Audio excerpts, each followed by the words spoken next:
Hi everyone, I'm Sarah West. Thank you for coming to my evening. I'm going to be talking about Dark Moon Lilith. This is the first of three in a series. So we're going to be talking about Lilith across three different perspectives. The Dark Moon Lilith today, and then we're going to talk about Black Moon Lilith, and then the follow-up in a month, and then after that we're going to talk about the Asteroid Lilith. But today, we're going to focus on Dark Moon Lilith. And before I jump into the slides, I just want to give a quick little synopsis or understanding of the three different Liliths that is presented by Demetra George. And she describes Lilith as the triple goddess. So she says, the moon goddess as maiden, mother, and crone. The asteroid Lilith describes the first stage of Lilith's mythical journey, where she is suppressed, humiliated, and flees in fury rage to the desolate wilderness. The Dark Moon Lilith depicts the pain of her exile, where she plots and executes her revenge. The Black Moon Lilith shows how she transmutes her distorted image back into its natural, healthy expression. And I want to introduce that each time I present talking about Lilith, because it gives us an understanding of how to look at each one, and then maybe how we may understand it in the process of our awakening and healing the image. So I'm going to share my screen. There we are. There. Can you see all that? Okay. Yes. I'm going to go into the history of the Dark Moon Lilith first, and I've kind of broken it out into these areas of the epic of Gilgamesh, the Judaic, biblical Christianity, the Dark Ages, Middle Ages, Renaissance, 19th century, 20th, and 21st century.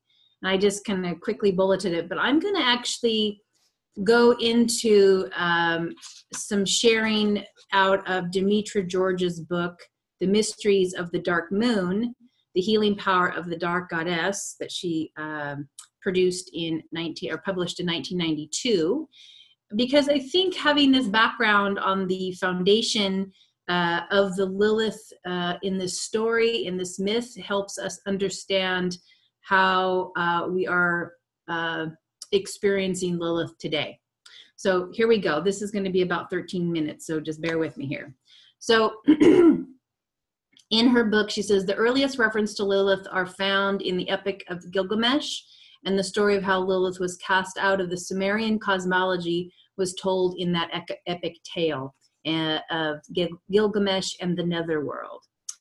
She says, Inanna saved a sacred hulupu tree on the banks of the Euphrates that had been uprooted by a great windstorm. She then planted this willow in her holy garden, planning to use its wood for her throne and bed. As the years passed, the tree matured, but it bore no branches or leaves for three reasons. The snake could not be charmed, made its nest in the roots of the tree. The fierce Anzu bird set its young in the crown, and in the middle, the dark maid, Lilith, built her home. And so Inanna, who loved to laugh, wept because the snake, bird, and Lilith would not leave her tree. She turned to Gilgamesh for help. He slayed the serpent. His men cut down the tree and presented it to Inanna for her throne and bed. The Anzu bird escaped with its young to the mountains, and Lilith smashed her home and flew to the wild and uninhabited places. Inanna rewarded Gilgamesh with a drum and a drumstick from the base and crown of the tree, which enabled him to talk with the gods and to descend to the netherworld. So in the Lilith in Sumeria and Babylonian, where she is a handmaiden to the great goddess of Inanna. She goes on, Lilith's recorded story begins with Inanna, the granddaughter of Ninlil, who was the queen of heaven early in Sumeria. The legend of Inanna and Enki told for the sacred sexual customs that were one of the Inanna's gifts to civilize the people of Erech. At this time, Lilith's name is recorded as a young maiden, the hand of Inanna, who gathers the men from the street and brings them to the temple at Erech, I think it's Erech, for the holy rites. Between 3000 BCE and 2500 BCE, the ancient Sumerian culture began to interface with the coming of the patriarchy. As the patriarchy moved to overtake the reign of the goddess, they first needed to sever the people from the goddess's vast power, which was centered in her inner temple of sacred sexual love. From the patriarchal perspective, Inanna must sacrifice her virginity, that is, her new moon maiden nature as a goddess who is free and autonomous. She must also submit to the new solar gods and allow Gilgamesh to destroy the key symbols of her power, the bird, the snake, and the tree. It now becomes clear how Inanna wept at the continued presence of Lilith, the serpent, and the Anzu bird, who all resided in her sacred tree. The ancient bird and snake goddess who made her home at the crown and base of the tree of life united heaven and earth. This image contained the power and knowledge inherent in the eagle-winged, lion-faced bird and the wisdom of sexual renewal embodied by the serpent. Inanna had to give up these symbols of her power if the new patriarchy was to grant her throne and bed, her new symbols signifying co-rulership in the new reign. If she could not let go of them voluntarily, they would be taken away from her in any case by the coming patriarchal onslaught. The home of her handmaiden Lilith was destroyed, and Lilith had to flee to the desolate wilderness. The wild, free, and virgin, belonging to no man, aspect of feminine sexuality that Lilith symbolized became distorted into the irresistible, insatiable, unmarried she-demons who seduced men. She goes on to the Lilith that we see in the Hebraic traditions, as her image is then a demoness. And in the early part of the first millennium BCE, the prophets denounced Israelite women for following practices praying to the fertility goddess Anath. Worshippers of Anath were allowed prenuptial promiscuity and defamed Lilith as an evil and unnatural spirit in an attempt to suppress their women's demands for sexual freedom. The only appearance of Lilith in the Bible is in the Old Testament, when Isaiah, describing Yahweh's day of vengeance, when the land will be turned into desolate wilderness, says, "The wild beasts shall meet with the jackals, and the satyr shall cry to his fellow, and the Lilith shall repose there and find her place of rest." And that's Isaiah 34:14, if you want the reference. Looking at this also, exile was a threat to Jewish survival, and in their powerless condition, Hebrew men needed to ensure their manhood. And it was therefore necessary that their women be programmed to be submissive and to enable the interests of men, family, society, and not their own. In establishing their genealogy, the Jewish patriarchs had to contend with two different versions in Genesis concerning the creation of man and woman. Genesis 1, which embodies the earlier belief that the universe was created from the union of the Father Sky and Mother Earth, relates that God created the first man and woman at the same time. The later version, Genesis 2, states that woman was an afterthought and appendage of man. The new monotheistic religion, which worshipped only one God, the Father, had to remove the vestiges of the female deities and repress the goddess cults.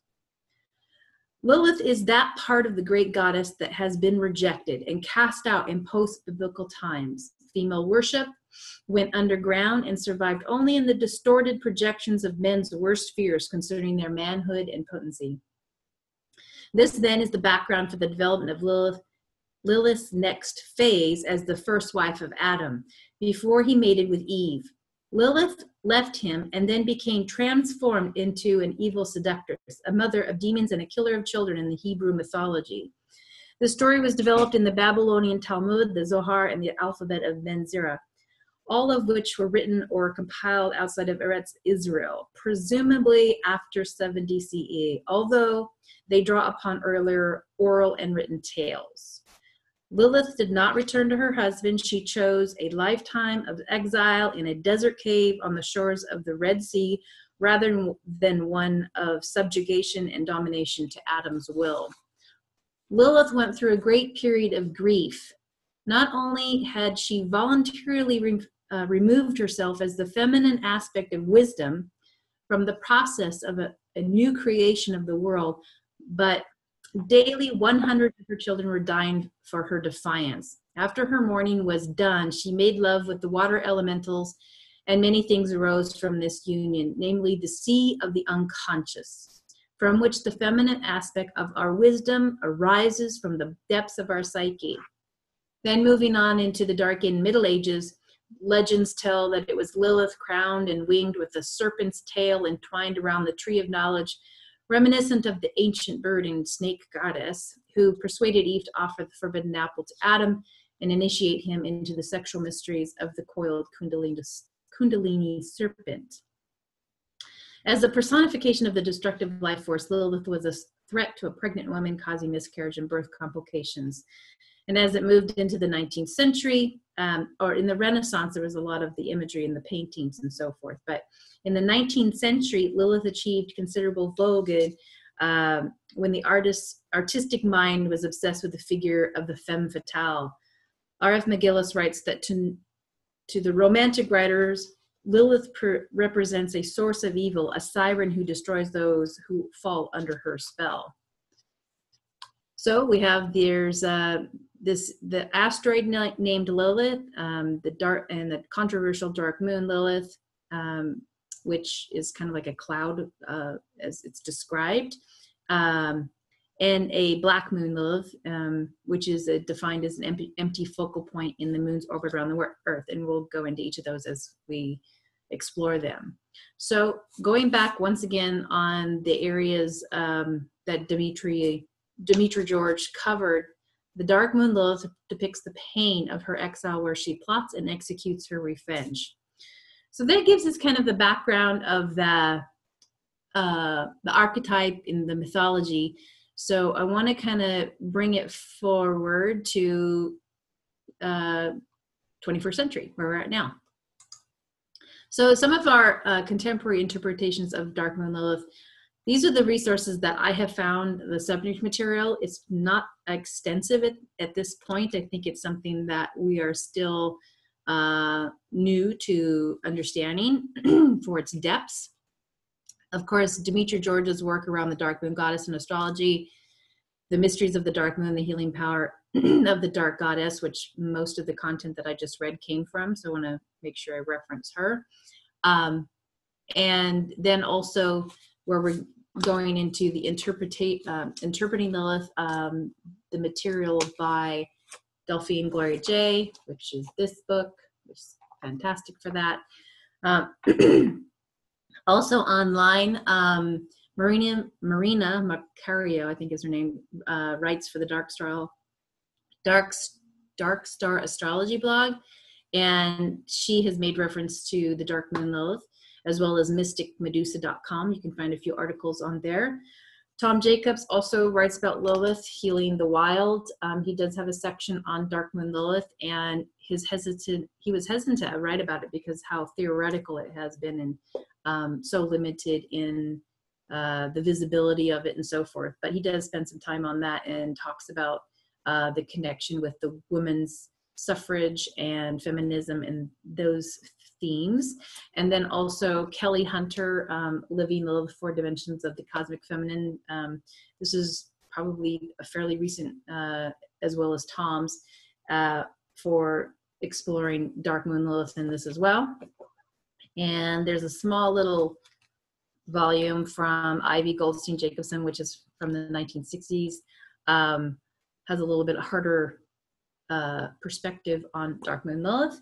And so that will give you some kind of resources to explore Dark Moon Lilith in the contemporary works. Okay, so I'm going to spend the rest of the interpretation on Delphine Gloria Jay's book, Interpreting Lilith.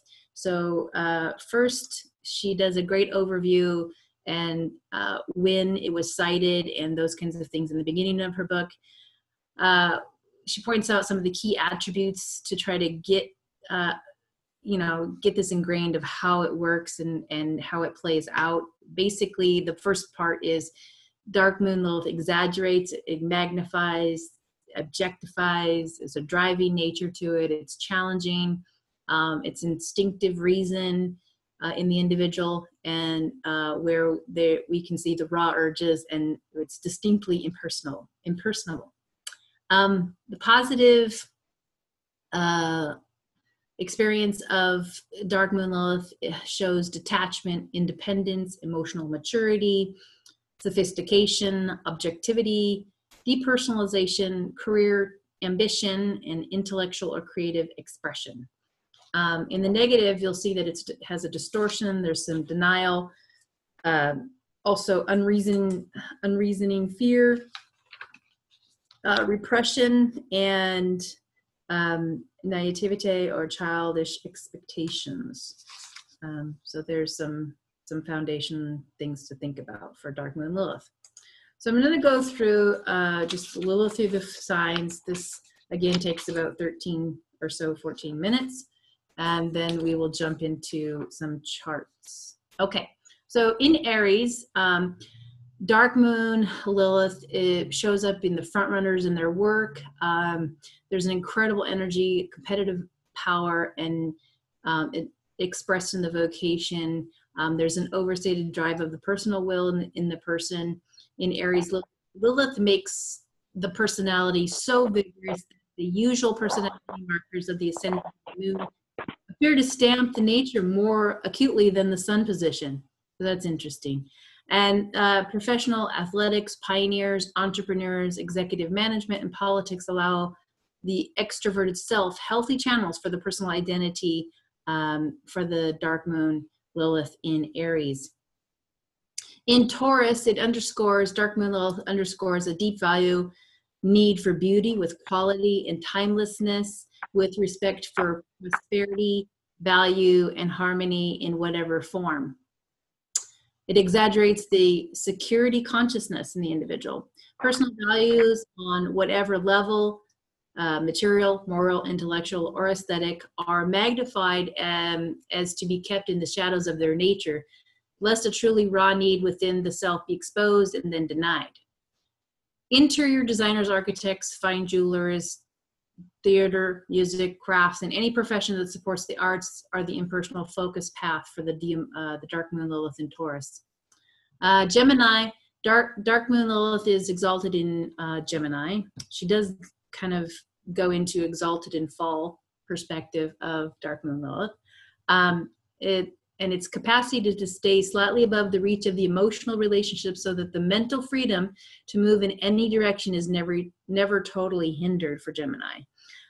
Professional speakers and readers, authors, public relations, comedians, and even the transportation organizations help funnel the Dark Moon Lilith in Gemini constructively.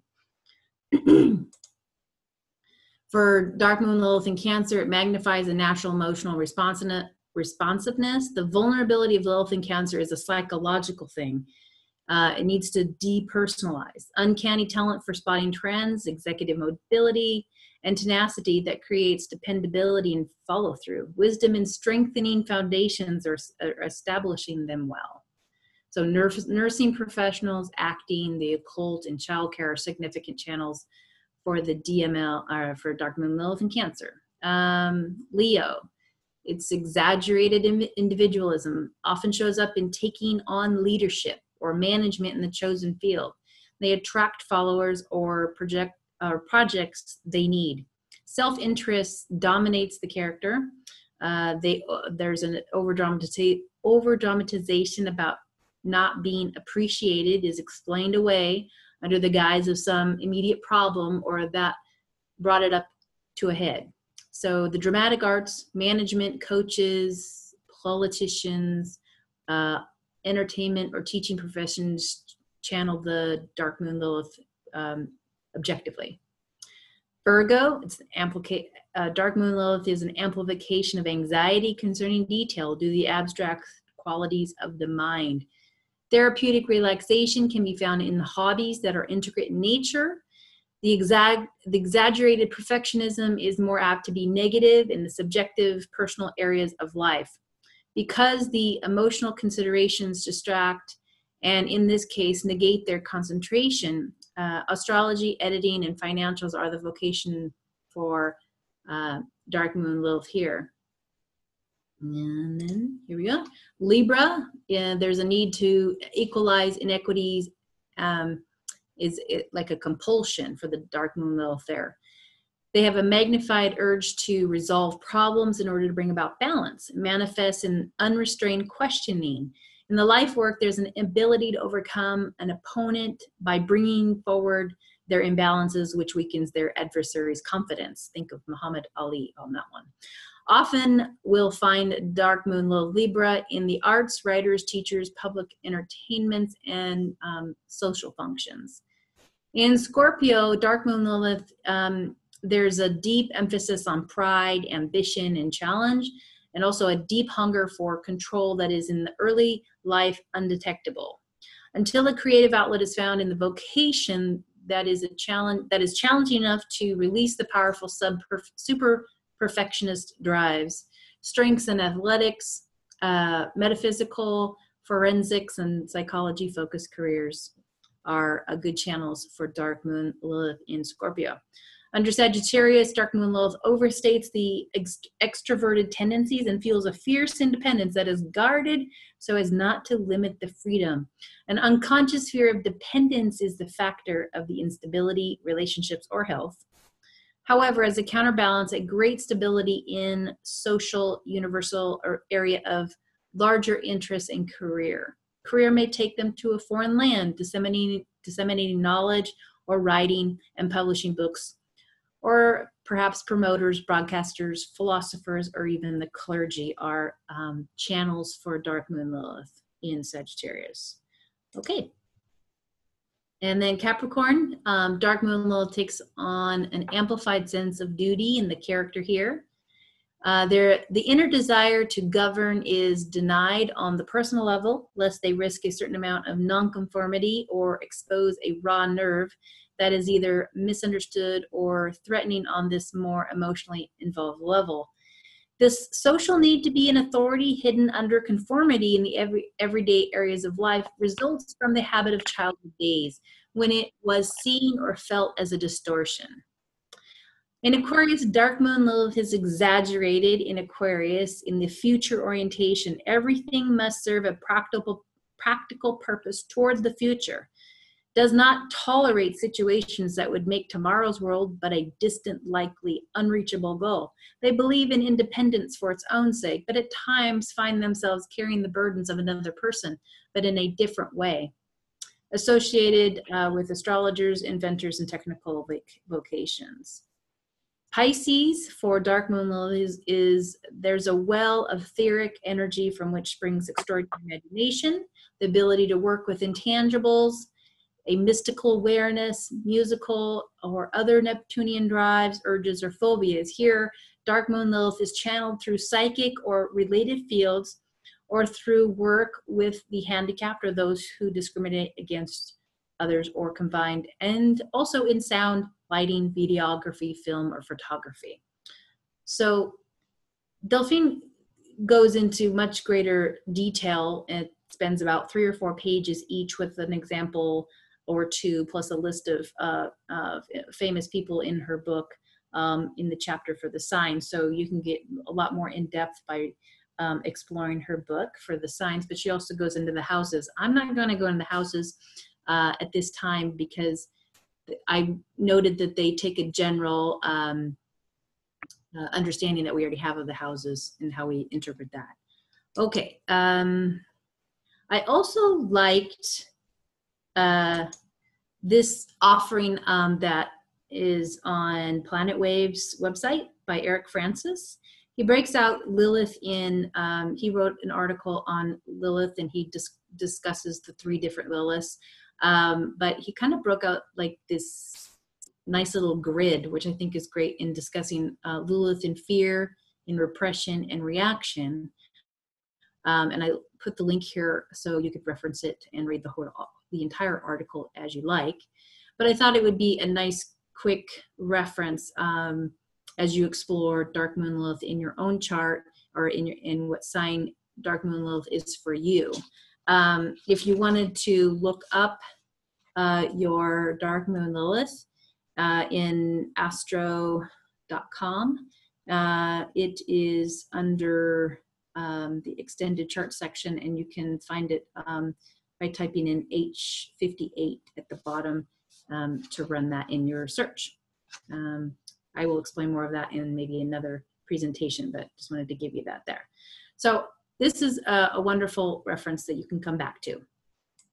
And before we go into charts, I wanted to spend one more little moment from a quote here from Demetra George on the mysteries, from the mysteries of the Dark Moon. She's kind of discussing Lilith and the psyche and the human experience.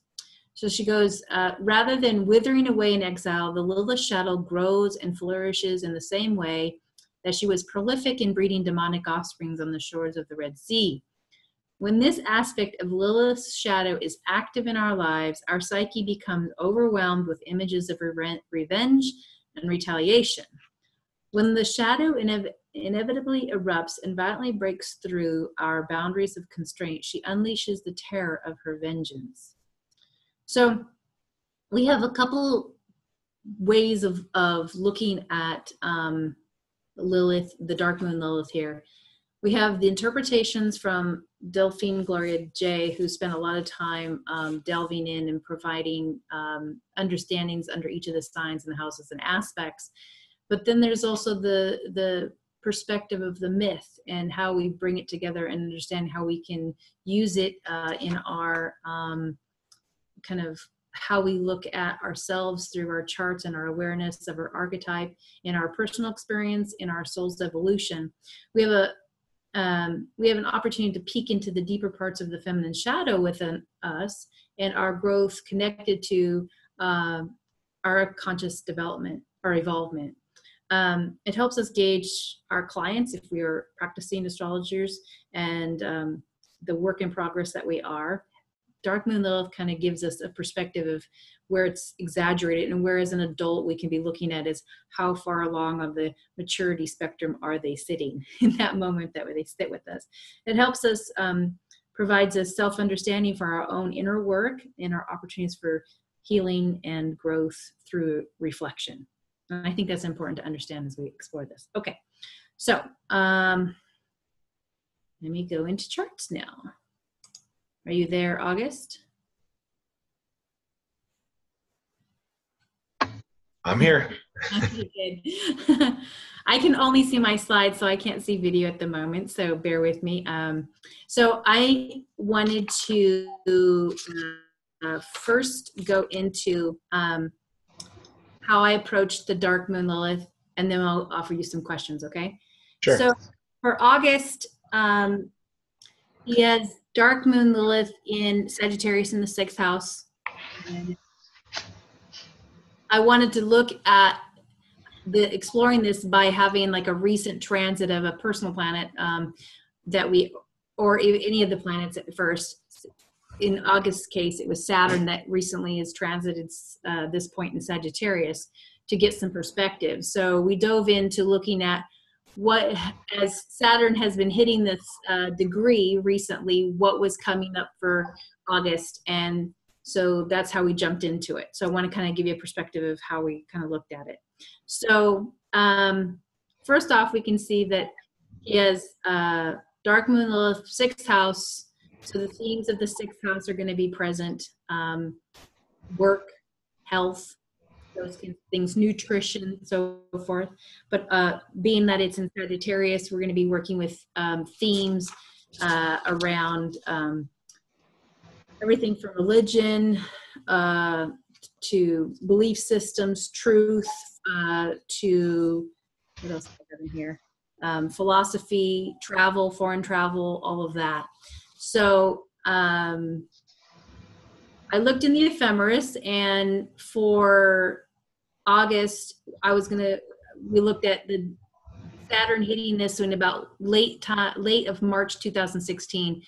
well, first it was within a degree at that time. It hadn't quite hit it. So I wanted to find out what was going on as it approached that, but it was only within a degree, but it was close in orb. And then it became more exact around November 24th of 2016 and into December of 2016. So we're looking at kind of March 2016, and then again in November as it comes again and then goes exact. So August, can you tell us kind of what was going on for you and around also career at that time, and go from there? Yeah, sure. And I mean, that's what the biggest thing that I think that Saturn transit was representing for me was this change in career. Mm-hmm. You know, in September 2015, I had a spiritual awakening and began going down a spiritual path. And part of that path towards the end of 2015 was I met Pat Walsh, and I began seeing her for past life regressions as a client. And it was very healing for me. There was a lot that I learned about myself from the process, not just the catharsis and the healing of it, but really just learning a lot more about who I really was. Mm-hmm. So I continued to see her. I was really fascinated with the process. I mean, I would go see her like once a week and you know, get a regression. And I remember it was right around March 2016. She had called me one day and she had said, "Hey, I'm getting ready to do a workshop in New York. I had somebody drop out last minute. I got a space available. I don't know if you wanted to go." And it was like, it wasn't on my radar at all. I was just happy being a client and learning about myself. But something within me rose up and immediately responded yes. And so I ended up going. I ended up going to this workshop and studying, you know, deep memory process. Mm-hmm. And that really, that first module really kicked off for me, and really pointed me in a new direction. Not only was I finding out more about myself, but the whole being able to regress somebody, that really came natural to me. And it was really, there was a sense of ease. There was so much, it was really easy, the whole process of how it happened. Mm-hmm. I have since completed 3 modules with her, and I'm certified in basic past life therapy now. And I've kind of been, you know, practicing that. I've been practicing that somewhat. Mm-hmm. And there's just been this extreme just ease to flow to the whole thing and how it's been going. People just kind of find me. I don't advertise or anything. You know, people have just been, you know, just hear about me. And as a matter of fact, a couple of weeks ago, I was invited to Ireland to actually speak at a workshop in regards to past life regressions and how past life events and traumas relate to our current life events and things that are happening. Mm-hmm. You know, that was a whole, like, just by chance event, just something that I kind of just walked into, you know, so that really, that Saturn transit really helped kick all that stuff off for me. Right. You know, is really what I found. Now we see the travel and the work and the kind of having to make commitment to it. That's Saturn. So that's interesting. Excellent. Yeah.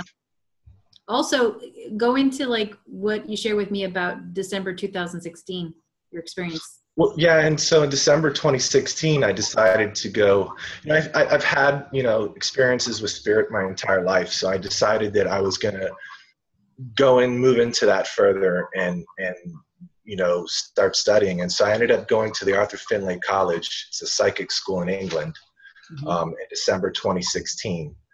So again, you know, it's more of that going foreign travel and learning and, mm-hmm. You know, and it was, you know, it was another experience that really opened myself up to another different perspective on things. I mean, it was really, it was just magical, you know, and that's kind of what my life has been like since these, you know, these transits. It's really been magical, like one thing falling into place. Right. Yeah. With the Neptune in the 6th there, I see that kind of connection to the psychic mediumship exploration and training. That's a part of that. You also have an upcoming retreat. When is that happening? Yeah, October this year, I'll be heading to Egypt. I'll be on retreat with several other people. Yeah. Going out there for a little trip.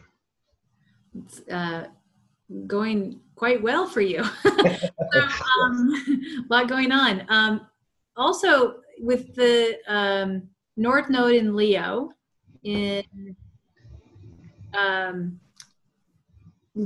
that's connected to your sun. That's in trine to the Saturn, which is conjuncting the transiting Saturn, of course, conjuncting Dark Moon Lilith at this time. So it's kind of, enlivening this position in your chart, but also it kind of what you're sharing. It's almost like you felt like you have a remembering of this is kind of easy for you. It's like you've done it before, and it kind of reinforces that ninth house South Node in Aquarius and what you may be bringing around this time, and how you may be expressing yourself out there more. And it's a part of an ego process for you as well. So to me, that's the North Node and having to put you out there a little bit on the stage in front. Yeah. Okay. Perhaps you'll be seeing more invites for speaking and being out there. Maybe also be tied to a book, because that North Node and Sun is in the 3rd house. So we'll see if that's in the future for you. So we talked about the North Node. What did you do prior to this exploration in, kind of what's your career before jumping into this transitional career phase that you're in right now, before the past life regression training facilitation? What were you doing? Well, immediately before that, I was in real estate. I'm a real estate investor and, flip houses like the TV shows, buy and sell houses. And, I've been doing that for about 4 years or so before I found my way on this path. But even before that, I've kind of always had an entrepreneurial spirit. I've always had, since I was 18, I started my first company when I was 18, and I've always been in business for myself and, built and sold several businesses since I was 18. Wow. But it's like, that's kind of like the journey for me. Like 4 years is my threshold, and then it's like I'm bored and ready to move on to something new. How mutable. All right. So definitely see the Sagittarius sign showing up. In Delphinia's book on, she's highlighting like the beliefs, the philosophy, freedom in the career, travel to the foreign land, for the Dark Moon Lilith perspective here. Forward thinking, disseminating knowledge, the disseminating knowledge gained is a delicious release for the Dark Moon Lilith here. We're seeing all of that in your sharing here, the natural laws, understanding them. But what she also talks about in the book, which is interesting, is that the 18th degree of Sagittarius, Dark Moon Lilith, is afflicted as a place of where she falls in the sign of Sagittarius. But she points out the 18th degree, which is interesting because we look at the 17-12 minutes as the 18th degree. And I wanted to ponder this stress piece as Jupiter is, wanted to explore, because she points out that there's stress from Jupiter and Neptune in the 6th, is there sugar imbalances in the diet and so forth. But we don't have that. We have the Jupiter and the Saturn in the 4th, but Neptune is in the 6th, right? So we have a little bit of relevance here with Neptune in the 6th. So with Lilith in the 6th, she talks about Dark Moon Lilith. People are at their best when working under conditions that allow plenty of room for independence, imagination, ingenuity, and decisiveness. And in each case, that sounds quite true for you that we're finding. So you had mentioned in our conversation this week to explore this kind of, your passion, your drive, and just kind of where that is broadening for you, your perspective into in the Sagittarius piece of it. So I also see that there's an unknown factor, kind of like you don't know where else it's going to open up, and that Neptune conjunct the Dark Moon Lilith. So we're seeing this showing the nature in the work. There's an allowance for the independence, a high value in the freedom in your career. In each case, it sounds like being an entrepreneur. It sounds like there was a progressive level of freedom that you'd experience in each career choice, right? Absolutely. And this one is taking it almost like from the external world to the internal world and then back out again. Do you understand what I'm saying? Like there's Very like much. inner world is being there's this focus as it comes out. And that's interesting. So we see it multiple cases here in your experience, the archetype. What else? Looking at your aspects of Dark Moon Lilith, I want to quickly cover that. We have a conjunction with Neptune. We've covered that a little bit. We have a Dark Moon Lilith is squared to Jupiter in Virgo in the 4th. I think in your conversation you shared with me the working from home as an uncle. Yeah, that's where it all starts. Right? Like working from home office and all of that. But I wondered about with Virgo in the 4th and the Jupiter there and the Saturn there and in square, I wondered about the health. I was like, because 6th house is also a health one that we want to explore.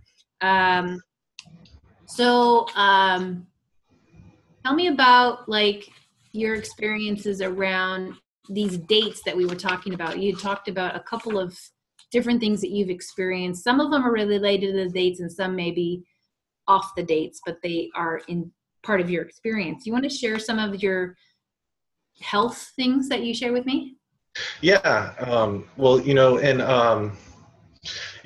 of the things that really stuck out to me when we spoke the other day was that, like, I've broken a few major bones in my body throughout my life, and it all seems to be on the left side of my body. Like I've broken my left leg, my shoulder, my ribs, all on the left side, and so that was one of the things that stood out when we were talking about that. But more particular, getting down to those dates was the beginning of October 2016. I ended up in the hospital with pneumonia, and it was kind of sudden. And I went to the emergency room one night and they did a chest x-ray and they were like, yeah, you have pneumonia, here's some antibiotics, go home and rest.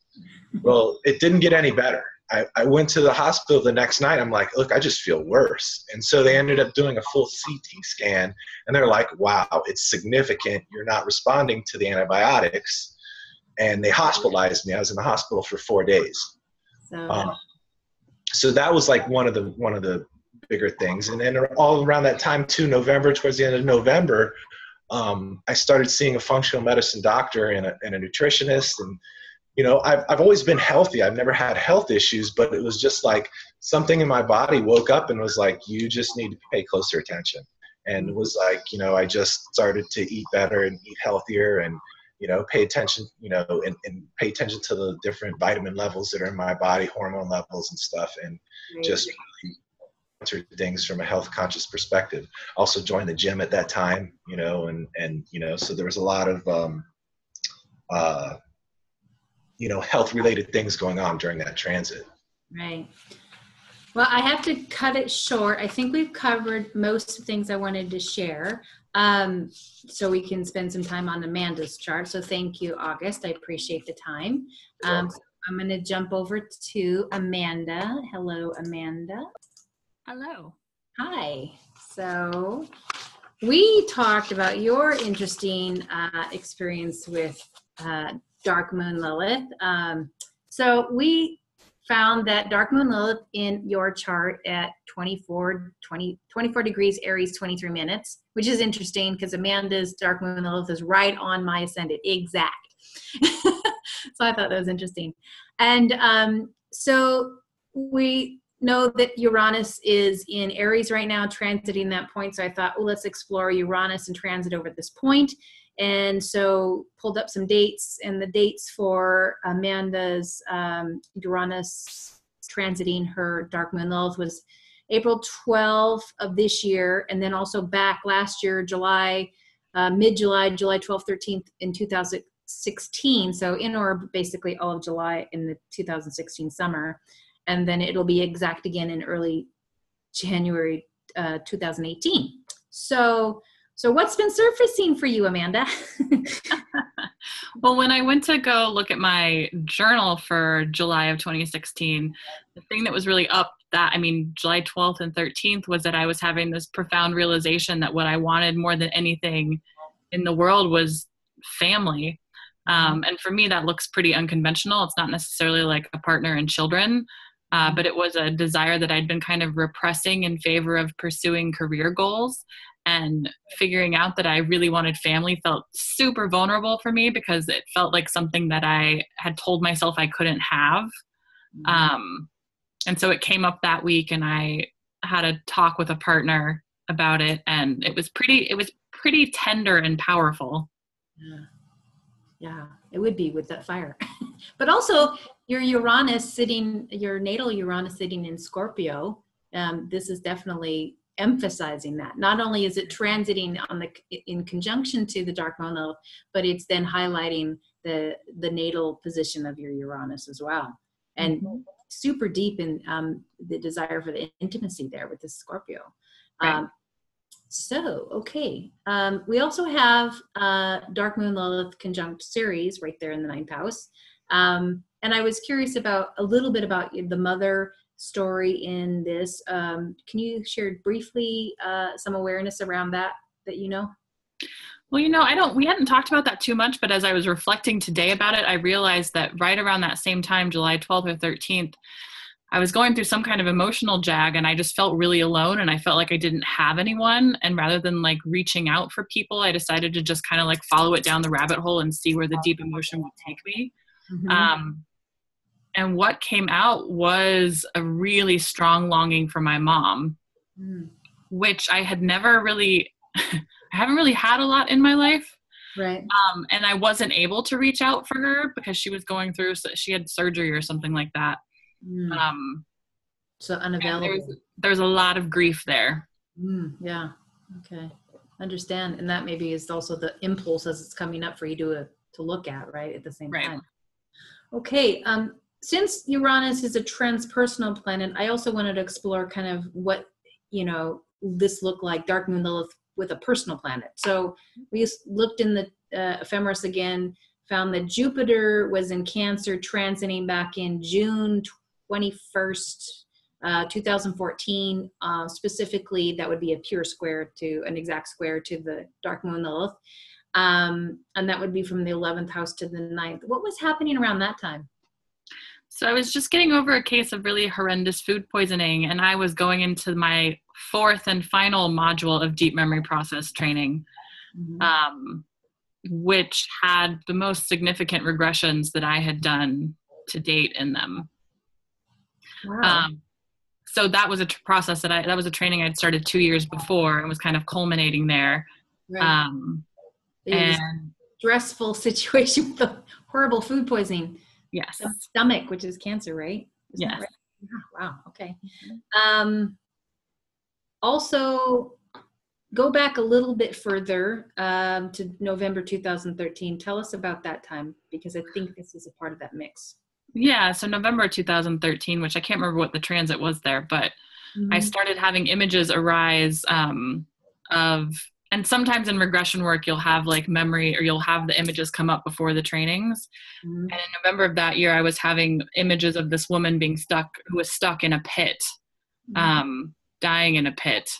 And so then when I got to the training in June of 2014, that was the regression that I went into. And I was able to kind of visit that character and do healing around that. Okay. Also, you were invited in July of 2014. So this would be a month after this square happening, with a master teacher to live with her, help on a book, and it transformed into professional dynamic, kind of complete immersion. Yeah. So I see this intensification of like the 4th house, the 9th house, and the 1st house. There's a lot going on here. And then when we look closer, we find a yod.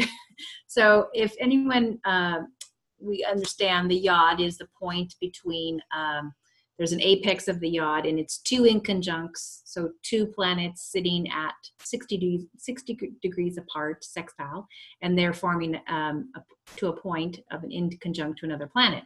So Dark Moon Lilith for Amanda is the apex of Black Moon Lilith in Virgo and Saturn conjunct at 23 and 26 Virgo.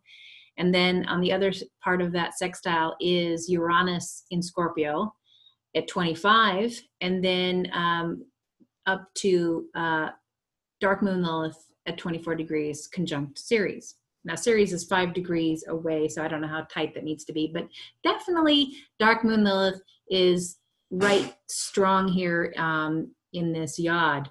So we're definitely seeing the themes of Lilith here emphasized in Scorpio type archetype as well, which is interesting. As we dig a little deeper, we find that with Aries in the 9th house, I was curious about Amanda's career. And so asking, just to kind of what, not only from the time points, because I think it actually goes in the timeline here, the 9th house is well represented in Dark Moon Lilith in your story. So let's go back to 2012. Tell us about what you were accomplishing in that moment.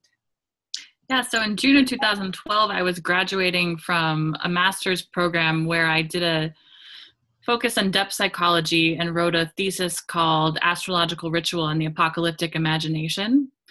So I was looking at grief in the human psyche when it comes to what's going on in the world and how to help people deal with grief or underworld journeys in order to deal with the collective rite of passage that we're going through.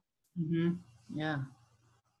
Yeah, that's intense. What about how astrology is in there? Is that part of that rite of passage, that how we can look at it? Yeah, so I focused a lot on just Pluto in terms of being an apocalyptic symbol in the chart, but then also how the chart is relevant at the individual level for helping individuals navigate personal loss, but then at the collective level as well. So it's kind of, astrology is this incredible thing because it's so personally relevant while also being true for everyone on the earth at the same time.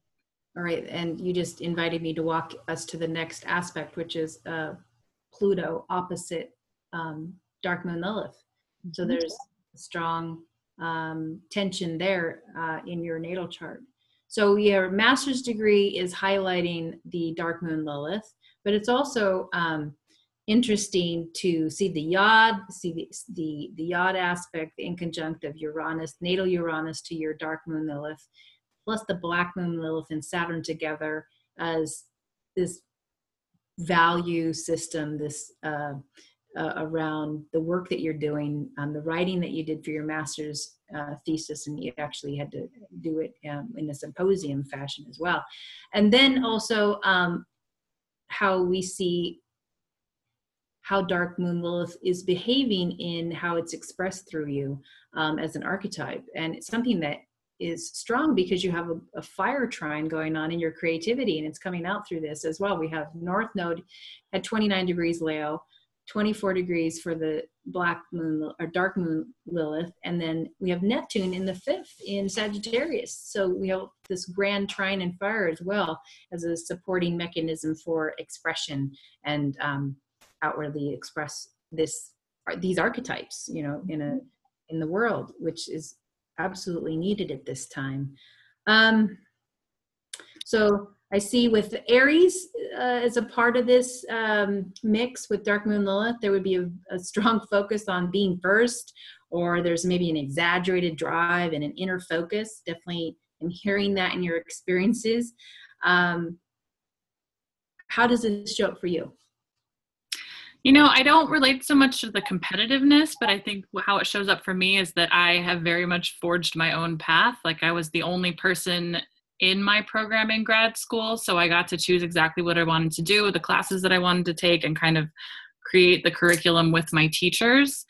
Mm-hmm. And I've tended to just kind of do what I want in terms of my life path, because nothing else really resonates for me. And so there is a kind of singular focus on just following things that inspire me rather than what other people are telling me to do. Yeah. How very Aquarian. And also Aries, like that's both being represented. I love it. Also with the North Node as a part of this mix, which then is in a trine to Dark Moon Lilith, we're kind of coming up on a really important moment for you. And so it's going to be exciting to kind of see how that plays out for you with the eclipse happening in August, which are you going to be doing any kind of video or filming your work because of the Neptune sitting in the 5th? I mean, I'm curious. I'm working on it. It's coming through. So, I mean, the piece we didn't quite touch on was that when Uranus was on the Dark Moon Lilith last July, and I was having this stuff about home and family come up, when it came back around this past April, when the transit was exact again, I actually started moving in to the house that I now share with the partner I'd had the conversation with about wanting family and home. And that being relevant to the eclipse, just because that's kind of given me the space I need to focus on the work and feel like I have a stable home. So I've been able to focus on astrology and career stuff way more in the past couple months than I did before. As the personal needs are met, then we can do our best work, right? Yep. That is excellent. I don't think, did we miss anything? I think we covered the Yod, we covered the Pluto opposite Dark Moon Lilith, the trine to the North Node in Leo in the 1st house, also trining Neptune in Sag. I think we covered everything that we wanted to cover. I think the only other thing I see is that I do call myself a paradigm buster, which is a pretty good Aries 9th house combination. That is true. I forgot about that. So this is excellent. Thank you so much, Amanda. I appreciate the time. We're right up on exactly the hour. Any questions? Anyone? Thanks, Sarah. Could you please click on stop share to take us back to the panel? Great. Thank you. Now I can see everybody. Sarah, I did have a quick question. Is Dark Moon Lilith any relation to Medusa? I noticed that picture with the snakes. Yes. So the imagery of Medusa is a part of the archetype that plays out for the Lilith. So yes. So in each of the books, Tom's book and Demetra George, they introduce Medusa as a part of that imagery for her. Yeah. Thank you. It's interesting to separate the 3 Liliths, but they kind of are an archetype of something going through a process. If you look at what Demetra is sharing, and Delphina gives us perspective as it is experienced personally in the chart, which I think we have to explore more and look at individually, especially as we, especially in the astrology community, have access to it now with computer technology software that allows us to pull the chart very quite easily and explore this like we are now. And this helps open the door for understanding her archetype and how we heal that, the shadow feminine in ourselves. This is what it's all about. Okay, beautiful. Would you all please thank Sarah West? Excellent, Sarah. I love it. Thank you very much. Thank you. Thank you. Great work. You did good. Thank you. And thank you also to the volunteers, Amanda and August. Yeah, Thank you very much. Thank you.